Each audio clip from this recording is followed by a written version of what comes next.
mind. Swear these niggas trying to kill me, but I know that I'll be fine. If you send me to the dark, give this world a light to shine. Cause there's gonna be a lot of people mad if I die. And my mama raised 2 kids all on her own. I was jealous of the kids that had 2 parents in their home. My pops left me for the sky, my pop left me for the sky. Now I'm steady popping bottles like this message is inside them. I'm just living low key, something sorta like an OG. Now everybody seems to know me. Started way back in 03 when I started to rap and smoke weed. Tupac S and double OP, JAY hyphen to the Z. They taught me to write what I see. New York taught me to be real. Out here it's kill or get killed, so I gotta make that change and just tell them how I feel. And I'm feeling like I lived so many lifetimes already. And the funny part is, man, I just begun. So if I die, bury me inside, lay me down on a bed of roses, sink me in the river at dawn, send me away with the words of a love song. jërëjëf mbokk Thiès, jërëjëf mbokk Sénégal, yéen a ngi seen chaîne YouTube le Thiès Soir TV feggoog li nga xam ne mooy seen site internet 100% sport Thiès 365 tey ñoo mbégte dem ba stadium Lat Dior fekk ñaari champion fekk ñaari internationaux sénégalais ci wàllum taekwondo ñuy waajal seen Coupe d'Afrique bi nga xam ne mu ngay am fële ca Maroc ca Agadir plus précisément ñu fas yéene ko fee bàyyeeku dem foofee tey ñu fekk leen fi ñuy entraîné muy Amadou Fall ak kii nga xam ne Sadikh Soumaré ñoom ñaar ñëpp ñu fekk leen fii ñuy waajtaay balaa ñoo dugg ci waxtaan mi dama leen bàyyi ñu nuyoo daal di présenté wu Ababacar na nga def. waaw maa ngi fi mbokk mi bon en fait maa ngi tudd Ababacar Sadikh Soumaré membre de l'équipe nationale du Sénégal de taekwondo catégorie moins de 80 ceinture noire deuxième dan voilà. ceinture noire deuxième dan dégg ngeen ko Amadou Fall Amadou ñu ngi lay nuyu. waaw ñu ngi lay fay Pape maa ngi tudd Amadou Fall catégorie moins de 74 kilos international taekwondo ñu rafetlu seen teewaay fii. on va démarrer ak Thioub Thioub nga fas yéene dem fekk li nga xam ne moom mooy Coupe d'Afrique bi une première pour toi yaakaar naa loolu doon na lu particulier nga fas yéene représenter sa dëkk muy Sénégal. waaw loolu dëgg la parce que yàgg naa ci taekwondo certes mais bi moo nekk sama première sortie internationale mais comme ni ñu koy waxee rek sportif moom da ngay am ay but ay objectifs yoo xam ne da nga koy fixé wu te quel que soit alpha da nga ni non lii da nga koy atteindre donc demuñu participer au championnat d'Afrique juste pour jouer rôle figurant dañ fa dem pour def quelque chose pour jéem a hisser le drapeau national du plus haut du podium donc voilà demuñu daal pour jouer rôle figurant daal en quelque sorte voilà. jot ngaa dem championnat d'Afrique c'est une deuxième fois que ngay dellu donc dootuñu wax question d'expérience je pense bien côté expérience fi mu nekk nii mu ngi fi yow it nan nga waajalee li nga xam ne mooy championnat yi. waaw waajalee yeneen yi mais cette fois-ci dafa am changement bu bëri côté fédération jàppale bi tamit gars yi def nañ ci seen loxo bu baax a baax parce que mën nañ ñun rek moo des quoi bii mooy sama 6e sortie mais. préparation bi mu am presque mën naa ni musuma ko am ou bien gëj naa ko am gars yi def nañ ci moyens yi ñu ci waroon a def yëpp le reste nag ñun ñoo ci toog di xaar pour dem le jour J ñu def résultat incha allah à Agadir. dem nga championnat du monde tout dernièrement dem nga championnat du monde cette fois-ci yaa ngi dellu championnat d'Afrique donc mën nañu wax ne niveau bi gënut a yéeg championnat du monde tey fan nga teg say bët. oui tey moom boo xoolee championnat du monde moo gënoon a metti parce que demoon naa ba sama quart de finaliste man ak États-Unis ñu gagné ma quart de finale mais pour man compétition boobu moo gënoon a metti compétition bi parce que championnat du monde ku ci dem ba quart de finale pour man ay championnat d'Afrique niveau championnat d'Afrique du lay jaaxal. préparé nañ ko ni ñu ko war a préparé sama bët fi ma ko teg mooy le podium parce que l'heure a sonné pour moi franchement il est temps pour que ma décrocher la médaille d'or au championnat d'Afrique cette année inchallah. voilà moo tourné ci Thioub yow yaa ngi soog a dem c'est une première mais à t'entendre je pense bien que liggéey nga liggéey bu mat nga xam ne mën na la permettre aussi nga def une bonne participation. waaw bien sûr comme ni nga ko déggee sànq rek. bon yàgg nañ ci taekwondo c'est pas la première fois ñuy participer ci compétition bu mag mais niveau continental c'est la première fois donc du coup mën naa wax ni découverte bu bees la pour man expérience moo ci war a mën a am mais yàgg nañoo côtoyer équipe nationale et on a été plusieurs fois aussi champion du Sénégal donc du coup mën naa wax ni expérience mën nañ ko ci jëlee mais comme li ma ko waxee rek demuñu pour jouer rôle figurant dañoo dem pour def quelque chose et gëm-gëm bi moo ngi fait et gëm naa ni dañuy def quelque chose incha allah. après plusieurs jours ngeen daal di lëlu même su dee semi internat la woon ngeen lëlu Ndakaaru tàggatu bañ jox leen drapeau bi sur les 19 tey yéen ñi nga xam ne yéen ñaar yéen représenté région de Thiès je pense bien que tey pare ngeen pour def lépp lu leen war pour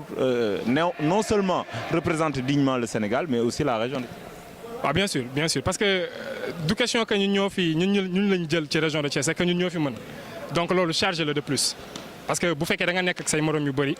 ñu am ñu ci tànn ne ñii lañ désigné pour ñu représenter région de Thiès encore ñu ni waat ñi ñooy représenter le Sénégal donc loolu c'est quelque chose du coup boo xalaatee ni am na ñu bëri ñu bàyyi jël la donc pour man loolu da lay booster loolu da lay gën a motiver donc moo tax on va essayer de donner le meilleur de nous-mêmes pour apporter quelque chose pour le Sénégal mais aussi pour la région de Thiès.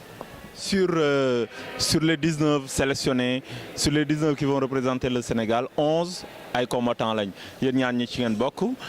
11 yooyu depuis 2014 Sénégal amu ci li nga xam ne mooy médaille donc mel na ni le défi aussi est assez lourd. Oui, le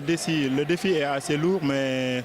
espérons que cette année, Inch'Allah, on va décrocher beaucoup de médailles parce qu'on a une équipe très jeune. En plus tamit motivation bi moo ngi fii coach bi tamit liggéey bi lim ñu tegoon franchement bu ñu demee appliquer ko le jour J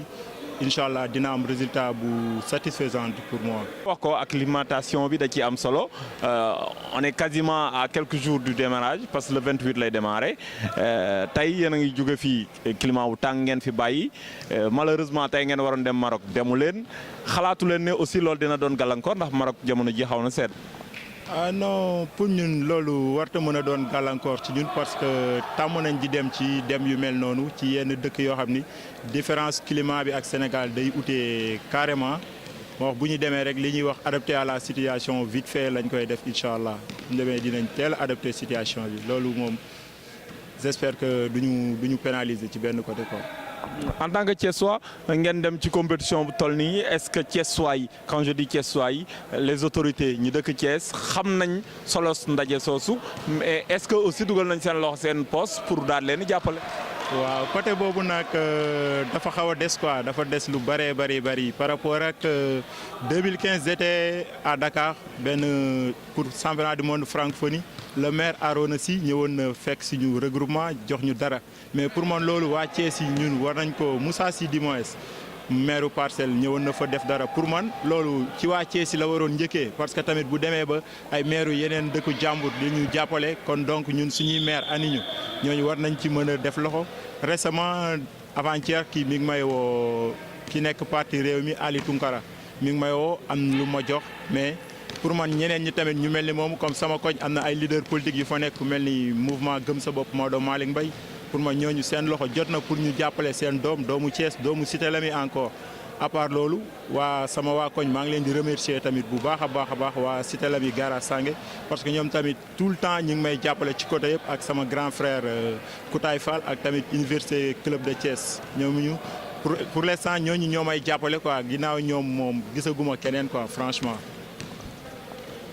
On va rester sur la même lancée tey vous représentez c'est vrai une nation mais aussi ngeen dëkk Thiès est-ce que Thiessois yi la leen waroon mooy jàppale seen i doom yi nga xam ne ñoo ngi dem représenter